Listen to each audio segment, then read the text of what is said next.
Hello and welcome to the show. I am Joe Tophat. Jack Kirby is 100 today. And to celebrate, I decided to do a video where I talk about my personal feelings of Jack Kirby, as well as share some information I've learned about him over the years. Now, understand that this video is by no means meant to reveal some big facts about Kirby that nobody else knows. It's just to share this information with people who may not already be familiar with him, and to discuss how I got introduced to this legendary comics creator. So, let's begin. Like most people, I had been around Marvel Comics my whole life, and I assumed that Stan Lee had created everything all by himself. Yeah, looking back, I should have known better, since all of the comics say written by Stan Lee, drawn by Steve Ditko, it's Spider-Man or Doctor Strange, and Jack Kirby if it's pretty much everything else in Marvel. But in my ignorance, and since Stan Lee was everywhere, I assumed that Stan Lee did everything. It wasn't until I saw Stan Lee appear on To Tell the Truth that I, if you pardon the pun, learned the truth. And one of the contestants, I remember, asked him a question about art. And that's when he said something I never thought I'd hear him say. And it was that I'm not an artist, I'm a writer. That blew my mind up. Like, Stan Lee didn't draw Spider-Man or the Fantastic Four or the Incredible Hulk. Well, he only wrote them? So, if he didn't do those things, who did?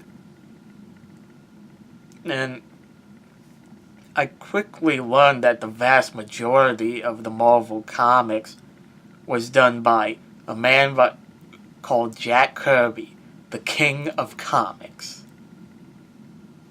And I spent a lifetime learning as much as I could about this legendary comics creator.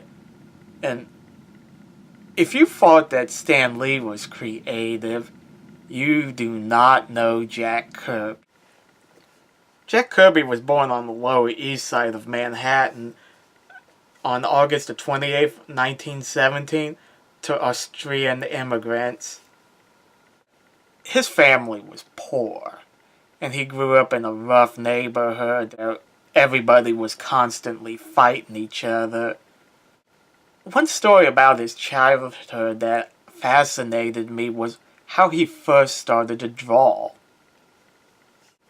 You see, apparently he got a hold of some charcoal and went to the hallway of one of the tenements where he lived and drew a space setting on the wall. Well, naturally it upset the landlord, who went to his mother and said, "This is what your boy did. He drew all over my wall." And his mom was like, "That's a bad boy, Jack. But, my God, that's very good." I hope that drawing is still there. I know in all likelihood it's been painted over since, but to have something like that from Jack Kirby would be amazing. He was so good at art that at the age of 14, he enrolled in the Pratt Institute. That lasted a good 1 week. In Kirby's own words, they wanted patient people who would work on something forever. I didn't want to work on any project forever. I intended to get things done. From there, he did all sorts of art jobs, like he worked at a place called the Lincoln Syndicate doing editorial and comic strip art. And from there, he even enrolled at the Max Fleischer studio, where he worked as an in-betweener on Popeye and Betty Boop. From there, he worked for Will Eisner and Jerry Iger. Will Eisner, who some of you may know as the creator of The Spirit. And then he worked for the Fox Syndicate. And this is where he met Joe Simon. Joe Simon was somebody who he would have a long time collaboration with, as well as a friendship. At the Fox studio, he did comic strips for the Blue Beetle. From what I've gathered, this was the first time he worked on a superhero, and it definitely wouldn't be his last. Joe Simon and Jack Kirby would later go to Timely Comics, which is now known as Marvel. Joe Simon, I believe, was the editor, and Jack Kirby was the art director. It was here where he met a later collaborator, Stan Lee. Yep, Stan Lee started out as an errand boy for both Joe Simon and Jack Kirby. At Timely, him and Joe Simon would create their most famous creation together, Captain America. That iconic cover where he punches out Adolf Hitler sends chills down my spine. It is so awesome that I went out and bought a reprint of the original comic. I don't know if you could see that. This may sound hard to believe, but we hadn't entered World War II when Captain America was first created, and sadly there were people who supported the Nazi Party. Like Trey Parker and Matt Stone many years later, where they did that episode showing the Prophet Muhammad. Simon and Kirby got threats from the Nazis, and Mayor Frioletta LaGuardia had to give them police protection. Martin Goodman, the owner of Timely, later renamed Marvel, had promised them 25% of the profits, but he didn't keep his promise. The first of many times where Jack Kirby was cheated out of money. And this is where Simon and Kirby started doing work for DC. And they were moonlighting because they had a contract with Timely. Well, somehow Martin Goodman found out and he fired the two of them. And Jack Kirby would always blame Stan Lee for that. But everybody, including Joe Simon, believed that Stan Lee never told Goodman what had been going on. At DC, Simon and Kirby would create Newsboy Legion and Boy Commandos, their most popular line at DC, as well as revamp characters like the Sandman and Manhunter. Well, then World War II started heating up, and in 1943, Jack Kirby was drafted. Simon Whistler has a great video about Kirby's time in the Army, so if you want a full story, click the link in the description down below. Well, after he got out of the Army, he reteamed with Joe Simon, and the two started working on whatever comics was popular, like they did horror, mystery, westerns, but their most successful line was romance. Yep. You see, Joe Simon felt that adults should be able to read comics. A rather unusual idea for the time, but the two of them created this line called Young Romance, which was aimed at a more adult audience. And what's more, it was creator owned. That was pretty revolutionary for the time. I mean, this was before Eastman and Laird created Ninja Turtles, or even before Dave Sim created Cerebus.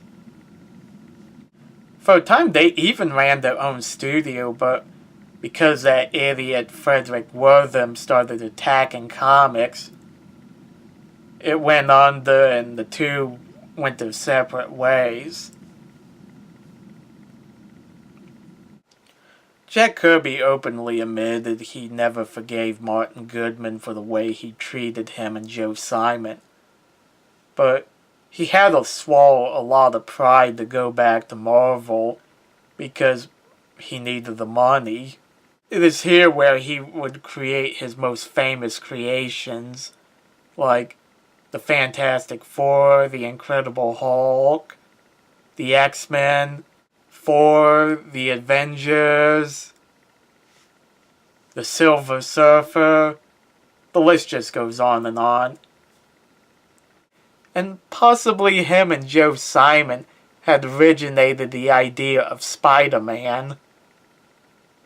There's a lot of debate about this. I'm thinking that him and Joe Simon back in the 50s might have come up with an idea for a character who would later become Spider-Man, and it just never went off the ground. Stan Lee would always claim that he came up with the idea of the character, but Jack Kirby always maintained that he proposed the idea to Stan Lee. Was Jack Kirby involved in the creation? I don't know. There's people who know way more about this subject than I do, and they don't seem to agree on it. A lot of people who are fans of Jack Kirby would often put Stan Lee down. They would always call him a glorified office boy, or that he never had an original idea in his life, and would paint up Jack Kirby as this amazing creator who got screwed by Stan Lee for credit and whatnot. In some ways, they may be right. Now, before anyone gets upset, I am not here to bash Stan Lee. You see, for those of you who don't know, Stan Lee had created what is known as the Marvel Method. See, being an editor as well as the main writer for Marvel meant that he wasn't going to have time to write every script for every comic that comes out. So he would go up to an artist like Jack Kirby, for instance, and would say, "Hey Jack, I would kind of like you to do a Fantastic Four comic about Doctor Doom." And Jack Kirby from there would not only create the art for the comic, but would also come up with the plot as well. And from there, Stan Lee would go and fill in the word balloons with dialogue. And the problem with this method is that there's a big debate as to who came up with what, or how much influence one had over the other. And since that Stan Lee had been doing interviews and was in the public's eye all the time, this didn't sit well with people like Jack Kirby. Kirby felt like he should have been given more credit than he was getting. And to be fair to Stan Lee, he always acknowledged Jack Kirby's contributions to these creations. And even the comics would admit when one of the artists came up with the plots. I remember reading from Steve Ditko where he said that he always felt like he should have been credited as a co-author and artist, and not just as an artist like Jack Kirby was a lot of times. It also doesn't help matters where Jack Kirby, in a controversial interview with Gary Gorf, you can read the whole thing in the description box down below, basically outright bashed Stan Lee and said he never came up with anything and that it was all him. It is for these reasons that Jack Kirby left Marvel for DC yet again. A lot of folks who talk about the history of Marvel, or Jack Kirby specifically, would say that him and Stan Lee had a falling out. Personally, I say that's impossible because Jack Kirby never liked Stan Lee. Yeah. In the interview, and Joe Simon confirms this in his autobiography, even when Stan Lee was working as an errand boy for Simon and Kirby, Kirby found Lee obnoxious. And fast forward many years later, to have that errand boy who he found annoying in his best friend's form of position had to have got under his skin. And added to that he felt Lee was taking credit that rightfully belonged to him. No wonder why he left. Well, at DC that he wanted to work on Superman, who he had always admired. But since he didn't want to displace anybody on the main title, he took the Superman's pal Jimmy Olsen line. And from there he created Darkseid. This shows how amazingly creative this man was to take a title like Superman's pal Jimmy Olsen and create a character as iconic as Darkseid. That's unbelievable. And the thing I found annoying was that DC did not want Jack Kirby's version of Superman shown in the pages of the comics. So they took what Jack Kirby drew and had Al Plastino, who some of you may know as the co-creator of Supergirl, and had him draw DC's approved Superman in its place. That never sat well with Kirby. He did the New Gods line, Kamandi, the Demon, and so many others. I often hear people say that his time at DC during the 70s was not as successful as his time with Marvel. I totally disagree with that because a lot of this stuff is used today. So if that's not as successful as his Marvel line, I wish I was that unsuccessful. I remember reading a story some time ago where Jack Kirby met this guy who was trying to get into comics, and he showed him his portfolio, and Kirby said something like, "You're a great kid, but never get into comics, it'll break your heart."